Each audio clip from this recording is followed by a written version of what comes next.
Read by Dale Grothman. On the Highway by Cargray Cook. My 21st birthday. Today I have reached my majority. On this date, in accordance with my late father's will, I, Charles Claiborne, become the absolute master of 6 millions of money.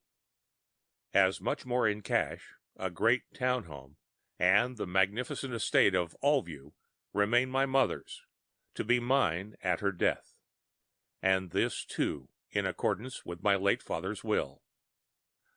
But none of these things meant half as much to me on this wonderful September morning as the new $12,000 racing car that had been presented to me the night before by my doting mother. Think of it. A real Gordon Rennet, the fastest model in the world, the only car of its kind in America, and mine. This was life. Father had been very liberal, of course. Most fathers are. But with all my allowance, he had never permitted me to own a speed car. No imagination, you see. Couldn't understand why a young fellow should want to tear along the highways at 90 miles an hour. No pep to Dad. Too busy making money, I guess.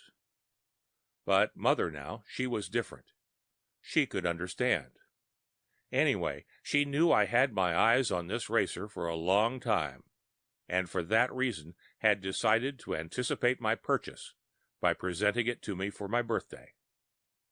And now I was out on the highway, creeping along in a mere warm-up of 60 miles an hour. This part of the road was a bit rough yet, and as I slackened the pace I found time to swear at another racy-looking car ahead of me, as it swerved from side to side in the effort of its driver to avoid the outcropping boulders. A bit further on the new highway began, however, and with a sustained shriek from my electric horn, I stepped upon the accelerator, opened my exhaust, and tore past the other car with a grin of derision. 70, 75, 80 miles I made, and still I pressed upon the feed for more.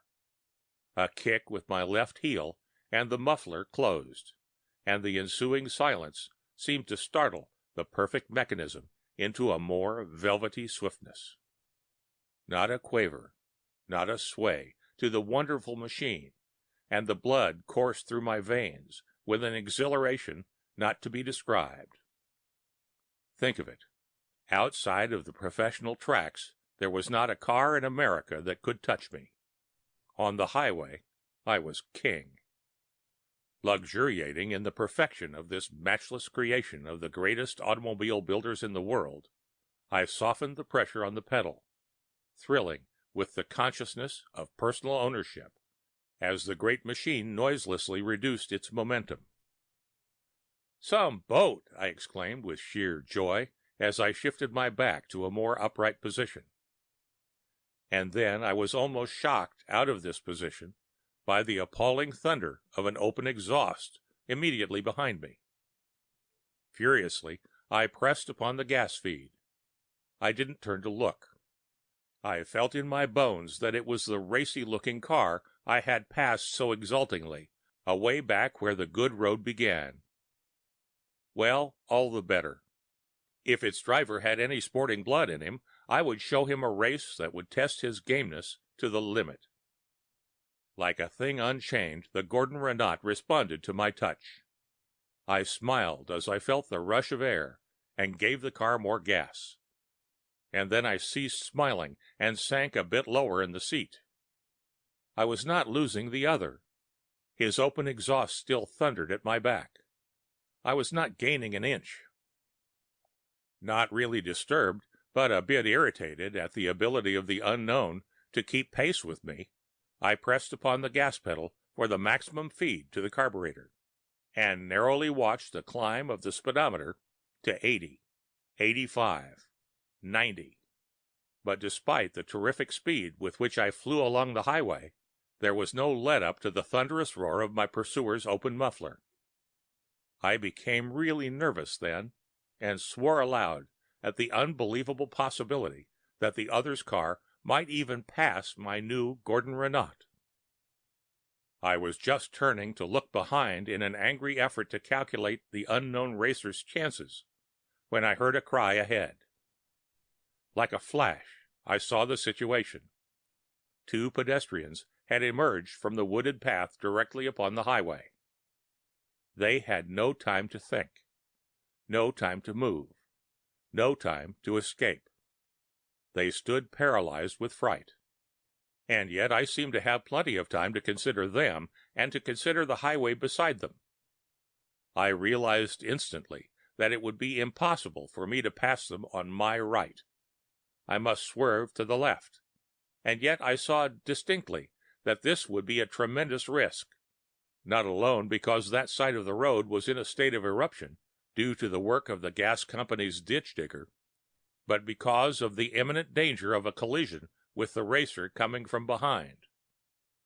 I had not seen him, nor had I now time to raise the warning arm, but I knew he was there, for the clamor of his cutout was at my very heels.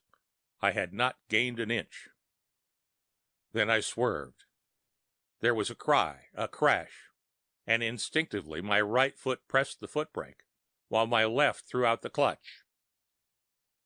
I found myself on the highway, and with footsteps light as air, hastened back to where a racing car was overturned. Even yet, one of the front wheels continued spinning, and curiously enough, my first thought was a mental comment of approval upon the perfection of the wheel's noiseless bearings. My foot struck a license tag upon the roadway, and I gave an exclamation as I recognized it as my own. With that peculiar human attribute that causes us to touch a freshly painted post, I involuntarily turned to where I thought my own car stood, to see if my license plate was missing. Oddly enough, I did not see the car, and I kicked the license plate aside and approached the group made up of 2 pedestrians and a silent form on the ground. One of the pedestrians was kneeling beside the victim of the wreck, and I could not help giving vent to an exclamation as I saw him place his handkerchief over the face of the silent figure before him. The other pedestrian was intent on examining the card case, evidently taken from one of the pockets of the motorist. "Is he dead?" I asked. The man standing was too preoccupied to hear me, evidently, for he failed to answer me or to observe my presence. And even when I tapped him on the back, he did not turn. "Well, is he dead?" I inquired of the other pedestrian as he arose from beside the prostrate body, but he too vouchsafed no answer. I looked at the form on the ground. There was something vaguely familiar about his clothing, and one sprawling hand showed a ring I recalled having seen before. I lifted the kerchief from his face, but the features were too mangled to afford recognition, and the dreadful angle of his head showed that the man's neck was broken. Then I heard the man with the card case speaking. "It's that young fool Claiborne," he said, with an oath, and whether his anger was at his own narrow escape from the speeding car, or at this careless prodigality and waste of youth, I could not tell. But I turned to him impatiently. "Don't be an ass," I cried. "I'm Claiborne. This fellow was chasing me when he was wrecked." But they didn't seem to hear me, and then the other one spoke. "Yes, it's him all right. It's a wonder he got out of our way at the speed he was traveling, tearing along like a crazy man on the highway with his muffler wide open at 100 miles an hour. You could understand it if he was racing now, but there wasn't another car in sight. Gee, and he was 21 today." I cried out to them again, but they didn't seem to hear me and turned away. I then perceived another of the cards on the ground and picked it up. It was my card. And then I cried out in fright, for now I knew why the dead man's clothes and the dead man's ring seemed so familiar. They were mine. Then it was true. There had been no other car.